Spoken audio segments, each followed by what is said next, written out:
Bienvenidos, bienvenidas a Los Pasillos del Poder. Ya saben, media hora con el detrás de escena de la política argentina y la explicación de por qué pasa lo que pasa. Todas las semanas nos zambullimos, nos concentramos en la rosca política local. Capítulo 11, no te olvides, después de escucharlo, de seguirlo, de activar la campanita y de recomendarlo.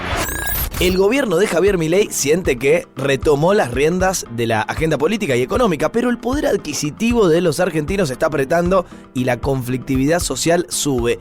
¿Cómo sigue todo? Te lo voy a contar.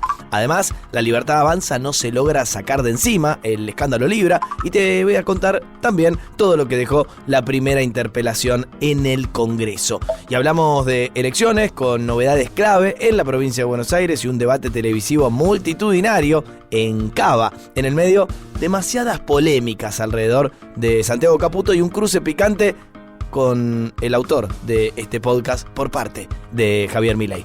Y por último, se activó la rosca para elegir al sucesor del Papa Francisco y acá va a haber detalles. Si están listos, empezamos.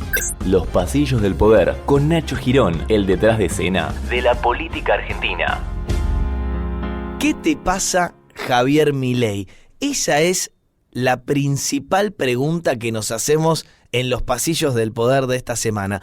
Porque el oficialismo y el presidente particularmente oscila entre lo que considera son sus flamantes éxitos económicos y muchas problemáticas de índole institucional que están preocupando demasiado. Los éxitos económicos, así los lee la Casa Rosada, tiene que ver, y esto hay que admitírselo, que cerraron un acuerdo con el Fondo Monetario Internacional después de largas negociaciones, que flexibilizaron el cepo y que además instauraron esta flotación en bandas cambiarias que está, hay que marcarlo, más cerca del piso de la banda que del techo, es decir, más cerca de 1.000 y monedas que de 1.400. ¿Cuál es la sostenibilidad de este programa económico? Por supuesto, todavía no se sabe, pero las turbulencias cambiarias y económicas amainaron en el momento y esto hay que destacárselo como parte del haber del gobierno. Pero en paralelo a esa situación, no nos vamos a concentrar mucho con eso, hay una irascibilidad en el gobierno para con muchísimos sectores políticos, económicos, sindicales y también nosotros, los comunicadores. Como contexto, como telón de fondo, hay que decir que La Libertad Avanza es bastante provocadora y si no, ponelo de vuelta porque la verdad que el cantito me divirtió mucho. Es una ironía. Desde ya, este de Javier Milei con Mandril, decime que se siente que el cepo llegó a su final. Te juro que aunque pasen los años, vos siempre vas a pifiar. La verdad, fuera de todo tipo de broma, que es increíble que nos tengamos que acostumbrar a que hay referencias a lo rojo que está el ano de algunas personas en la boca del presidente Javier Milei, que esta semana igual redobló la apuesta y dijo esto. Vaticinaban el peor de los resultados cuando queríamos abrir, que esto era un síntoma de que estábamos sincerando el problema del atraso cambiario. Y abrimos. Nada, los laboratorios que venden adormicina están felices con tanto dolor en los mandriles.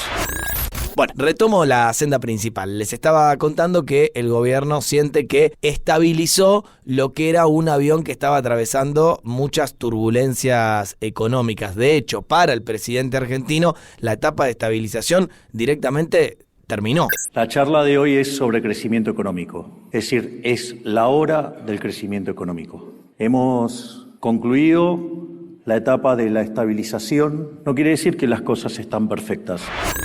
Pero bueno, más allá de estas definiciones del presidente, hay que marcar, como decía en el inicio, que está aumentando poco a poco la conflictividad social. De hecho, en estos últimos días, la CGT, las dos CTA y distintas organizaciones, por ejemplo, la Unión de Trabajadores de la Economía Popular, UTEP, y algunos movimientos sociales, marcharon en el territorio de la Ciudad Autónoma de Buenos Aires con la excusa, entre comillas, del Día del Trabajador, pero sobre todo en rechazo a lo que ellos llaman ajuste. Lo que básicamente están diciendo es que hay mucha pérdida del poder adquisitivo de los argentinos. En paralelo hay otros conflictos abiertos, por ejemplo, la UTA, la Unión Tranviarios Automotor, anunció un paro de colectivos de 24 horas en todo el país, toda la República Argentina, para el 6 de mayo. Veremos si se termina haciendo o no. Muchas veces se amenaza, pero la verdad es que hay semanas y semanas de conflicto encima, sin avances en la negociación paritaria y encima con el telón de fondo del vencimiento de la conciliación obligatoria. Las empresas lo que están diciendo es que sus ingresos no le permiten dar las subas que quiere el gremio, de vuelta en este contexto de plata que a veces uno siente cada vez vale menos. Aprovecho esta cuestión particular para decir que hubo una baja en el gobierno de Javier Milei. Franco Mogueta se va de la Secretaría de Transporte. Recuerden que estaba en el cargo desde que Javier Milei asumió la presidencia en un acuerdo con los gobernadores. Es un hombre de Juan Schiaretti, el ex gobernador de Córdoba, que ahora va a ser reemplazado por Luis Pierrini, alguien muy cercano a Luis Toto Caputo, si bien salieron a decir para afuera que se va porque va a ser candidato por La Libertad Avanza. A mí me cuentan que esto de que no se pueda llegar a un acuerdo con la UTA, que amenaza eternamente con un paro, y algunas problemáticas que tuvo con los primeros mandatarios de la República Argentina, hicieron que cayera en desgracia. Así que un funcionario menos en la cartera oficial. Pero vamos al punto. ¿Qué dice el gobierno de la marcha de la CGT, del reclamo de la UTA, de los pedidos de los gremios de más sueldo arriba de la inflación? Bueno, básicamente lo que dice la Casa Rosada es que la gente detesta a todos los que protestaron, minimiza las marchas, minimiza los pedidos salariales, minimiza cualquier tipo de conflicto y de hecho promete no homologar, no aceptar paritarias que vayan encima de los números que publica como actualización del IPC el propio INDEC. Está forzando la cuerda el gobierno, sabe por supuesto que lo hace y este tema hay que seguirlo muy de cerca porque todo está tranquilo hasta que un día la cosa se complica en materia social. Y todo esto sucede como si fuera una mamusca de problemas mientras ni siquiera se están poniendo de acuerdo en el Consejo del Salario Mínimo, así se llama. Están pidiendo los gremios que el salario mínimo en la República Argentina sea un poquito más de 600 lucas y los empresarios ofrecen 300 y pico cuando hoy el salario mínimo está en 200 y pico. ¿Escuchás los números? Son realmente una locura. Claro, salieron algunos datos del INDEC que vienen con rezago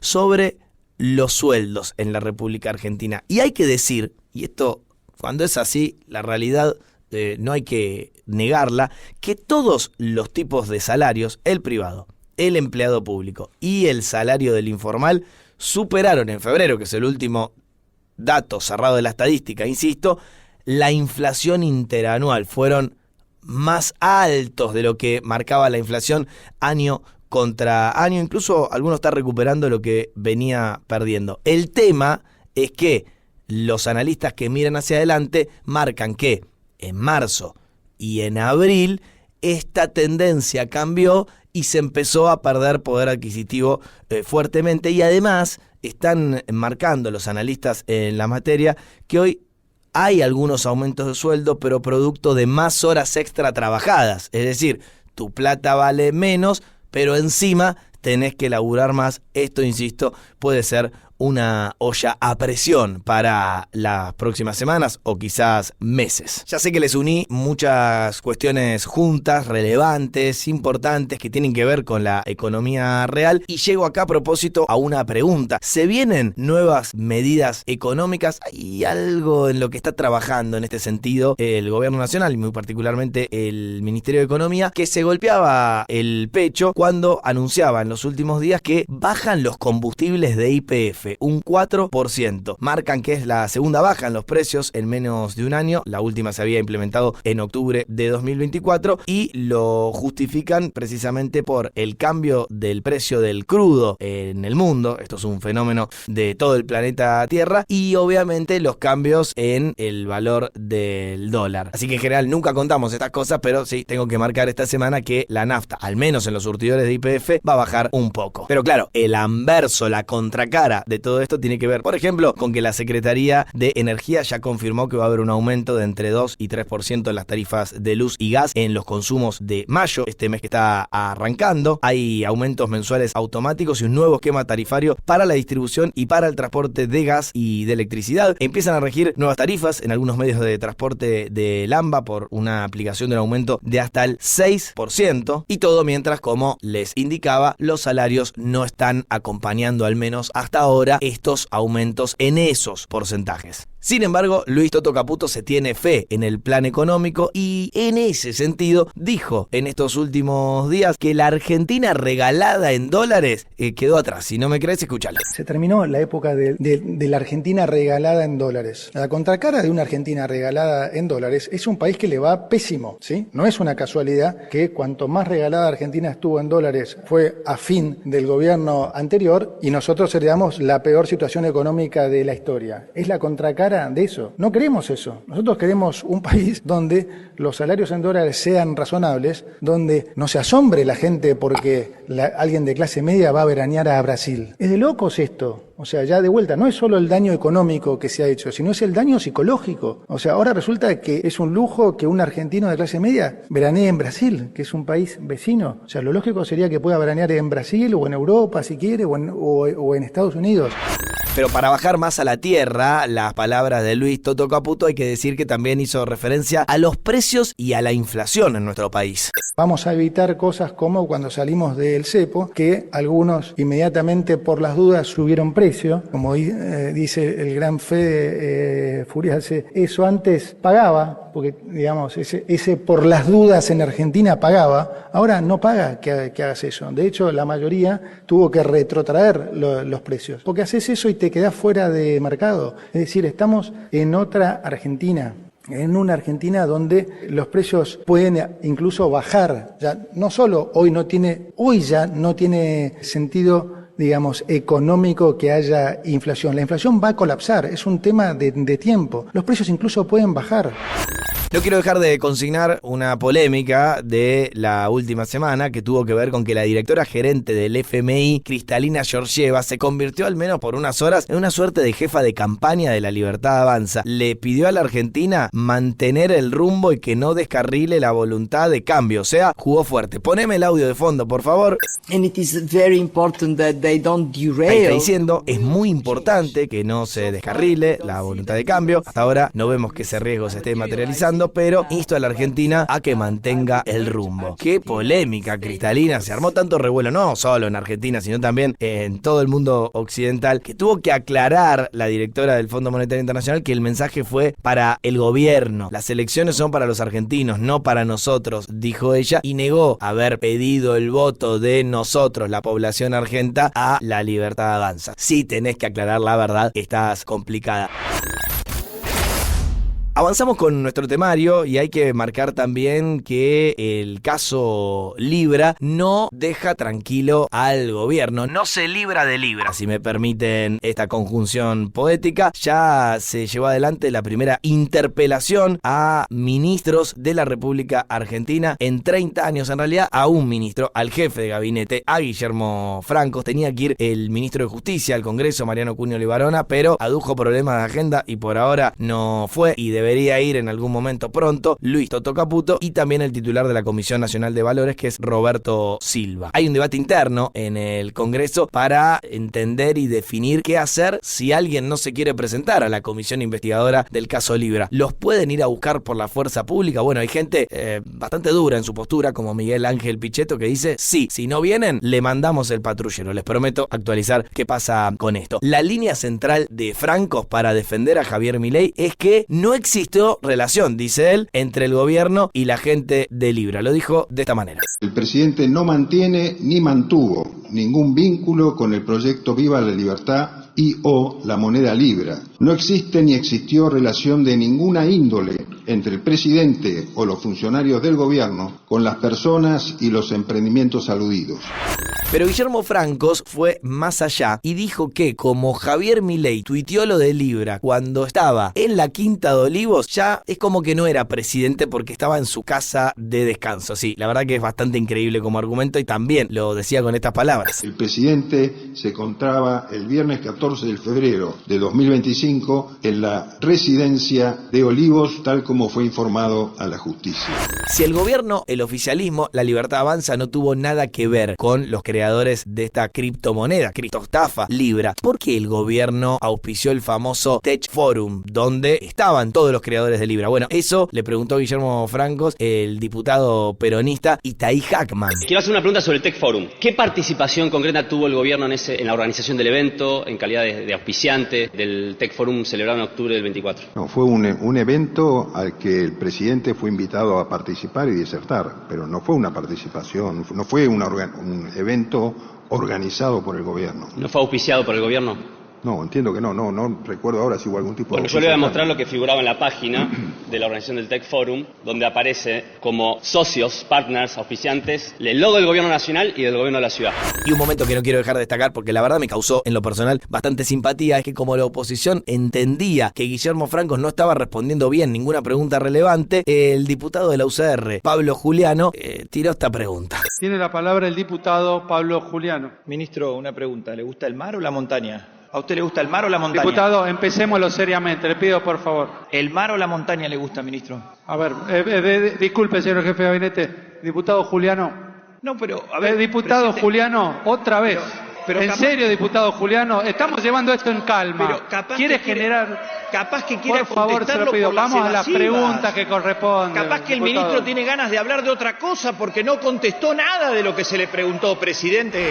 Mar o montaña, sí, increíble la que usó como estrategia Pablo Juliano. De todas maneras, para los que se están preguntando, Guillermo Francos tampoco respondió eso, así que no sabemos si le gusta ir a las altas cumbres o mojarse en el agüita de nuestro océano. Les digo esto simplemente sobre Libra. La comisión investigadora va a tener 3 meses para emitir un dictamen y definir si hubo responsabilidad justamente en el lanzamiento de esta criptomoneda, pero aclaro que no es vinculante la resolución del Congreso con ninguna causa judicial. Lo que se va a tener que morfar el gobierno es 3 meses, aunque no quiera, de hablar del escándalo Libra. Che, y ya que lo nombrábamos a Guillermo Francos como jefe de gabinete, ¿es en el fondo jefe de Santiago Caputo, que es un asesor monotributista del gobierno, o es al revés? Porque escuché lo que decía también esta semana Javier Milei. La verdad que fue la llegada de Guillermo Francos como jefe de gabinete fue, digamos, liberador, porque se convirtió en un ministro que reparte el juego, un ministro que distribuye el juego. Entonces los ministros están muy libres, hacen lo que tienen que hacer. Entonces después hay un control político con Guillermo Francos, hay una segunda instancia de control político que es Santiago Caputo, y la última instancia, el que mete el gancho final, soy yo.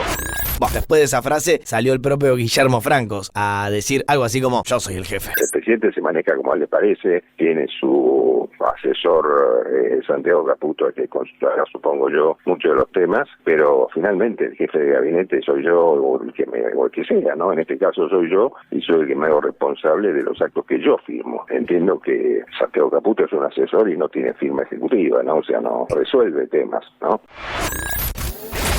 Y tenemos que entrar ahora en los pasillos del poder en modo electoral. Ustedes saben que todos los argentinos votamos el domingo 26 de octubre. Para eso falta que el 11 de mayo, este mes que acaba de arrancar, va a haber un super domingo porque votan Chaco, Salta, Jujuy y San Luis. Siempre las elecciones legislativas, pero tenemos una parada importantísima el 18 de mayo en la ciudad autónoma de Buenos Aires. Los números están apretados y por eso todos juegan fuerte. La mayoría de las encuestas marcan que por la dispersión electoral es el kirchnerista, aunque de origen radical y ahora peronista, Leandro Santoro, podría aprovechar esa situación y salir primero, pero hay encuestas que marcan que están muy mano a mano, sobre todo entre Manuel Adorni de La Libertad Avanza y Silvia Lospenato del PRO, y después abajo los Ramiro Marra, los Horacio Rodríguez Larreta y tantos otros, entre ellos, por ejemplo, Caruso Lombardi. Ante esta situación de las encuestas, Javier Milei decidió jugar fuerte e involucrarse en la campaña porteña y por eso recorrió las calles de Villa Lugano con Manuel Adorni. Ahí tuvo una metáfora bastante extraña con respecto al kirchnerismo.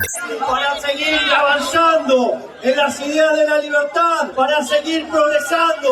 Es muy importante ponerle el último clavo al cajón del kirchnerismo.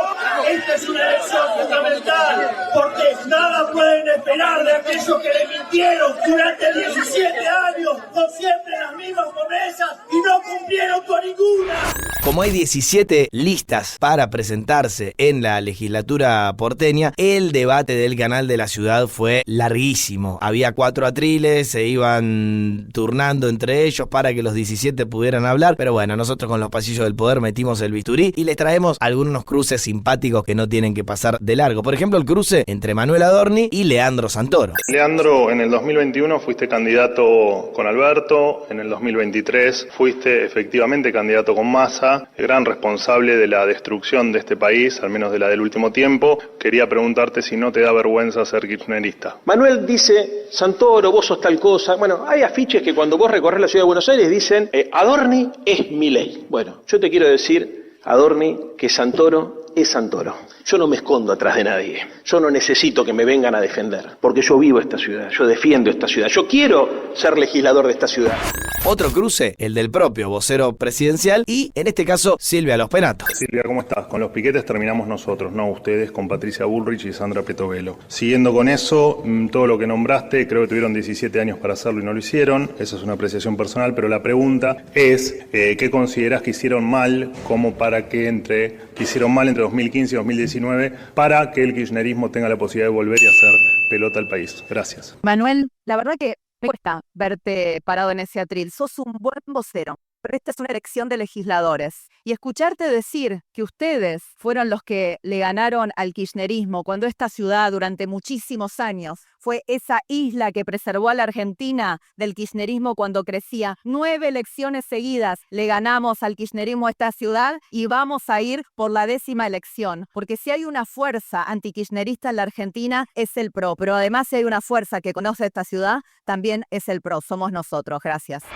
Y algo relevante, ya que nombrábamos a Silvia Los Penato, tiene esta incomodidad de pedir el voto para el PRO, pero no pelearse del todo con el oficialismo, porque son la suerte de aliados a nivel nacional. Por eso Los Penato dice que, más allá de que ahora se pelean, van a seguir bancando el rumbo de la economía. El 18 de mayo no se elige ni presidente ni jefe de gobierno. A veces las discusiones en la política preocupan a la gente y por eso quiero que quede bien claro que independientemente de cuál sea el resultado del 18 de mayo, nosotros en el PRO vamos a seguir acompañando el rumbo económico de la Argentina, porque nosotros no especulamos políticamente y vamos a seguir haciendo en el Congreso Nacional lo que sea correcto y bueno para todos los argentinos.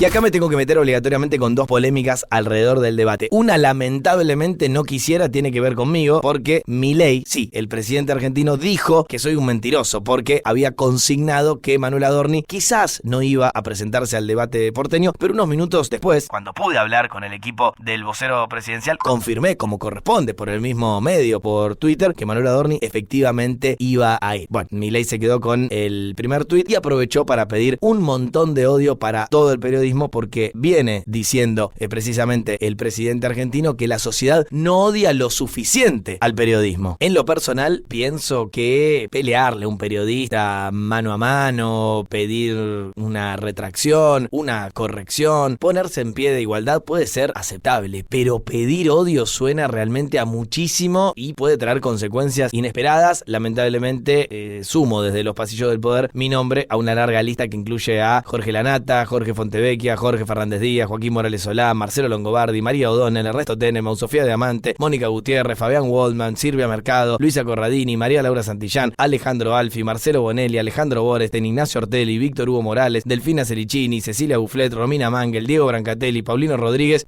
me agoté, y muchos más. La siguiente polémica que les quería contar se dio en el marco del debate legislativo del que veníamos hablando. Santiago Caputo fue protagonista de un momento de amenaza o amedrentamiento muy fuerte al fotógrafo Antonio Becerra. Le agarró su credencial y le sacó una foto a su credencial como diciéndole: quiero saber quién sos y además muy probablemente no vas a trabajar nunca más. Fue muy extraña, al límite del ridículo, la explicación del propio vocero Manuel Adorni al respecto. El asesor Caputo le sacó una foto, quería saber quién era el periodista porque quería efectivamente ver si había salido bien o no en la foto, y me parece que está bien. Era un lío muy grande de fotógrafos y de periodistas. De hecho, a mí, sin quererlo, por supuesto, me han empujado, me han golpeado con un micrófono, y entiendo que esas situaciones muy desordenadas ocurren en un ámbito donde había mucha gente y donde, es cierto, había un poco de desorganización a la entrada y a la salida del lugar.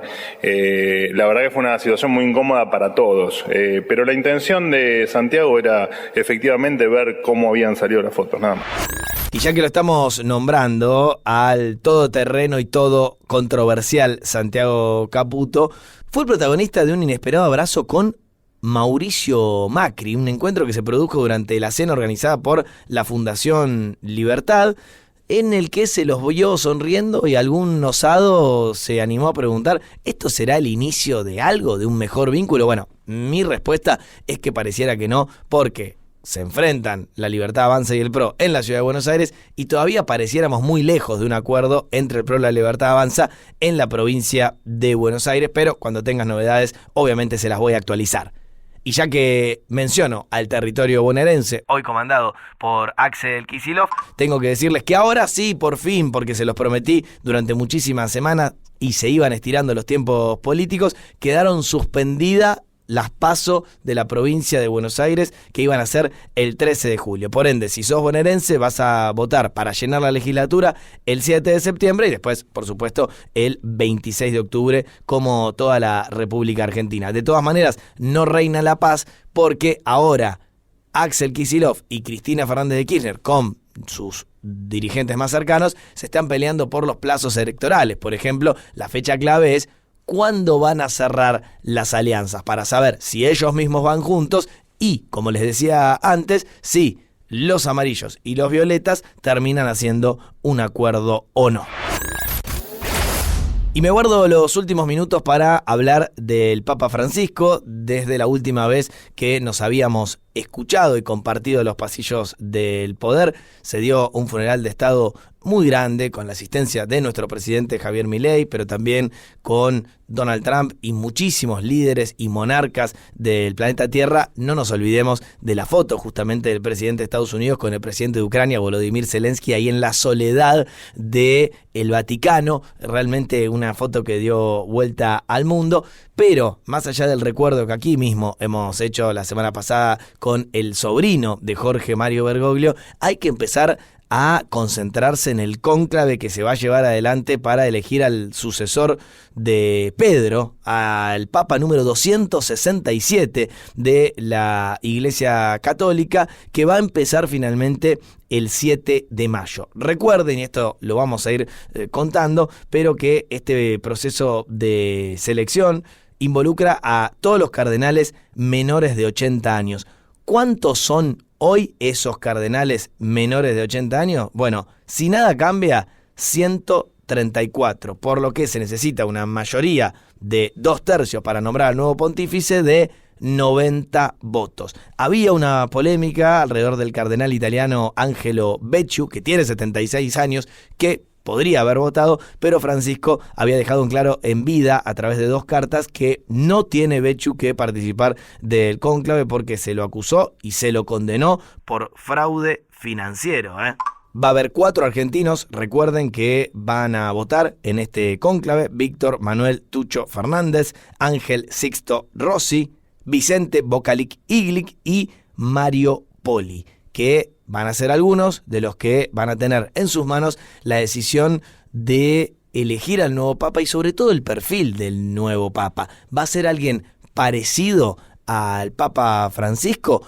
o alguien hiperconservador de la Iglesia que Francisco no le gustaba nada? Se presume que quizás lo justo quede en el medio, con un perfil progresista, pero algo más moderado, si lo comparamos con todas las revoluciones que aquí repasamos, que lideró Jorge Mario Bergoglio. Sí, déjenme decir esto en términos políticos, porque este es un podcast político, que el señor Papa Francisco era evidentemente un gran político, porque nombró como cardenales a aproximadamente casi el 80% de los que hoy van a votar allí, que por supuesto no por nombrarlos responden directamente al Papa Francisco, pero como dice la frase actual, maravillosa jugada. Equilibró el poder de la Iglesia, que estaba subrepresentada en algunas regiones. Por ejemplo, el cónclave no representaba toda la cantidad de gente y de cristianos que hay en América Latina, o por ejemplo toda la cantidad de gente y cristianos que hay en África, y el Papa Francisco, calladito y de a poquito, hizo que los votantes del próximo Papa tuvieran más que ver con su figura.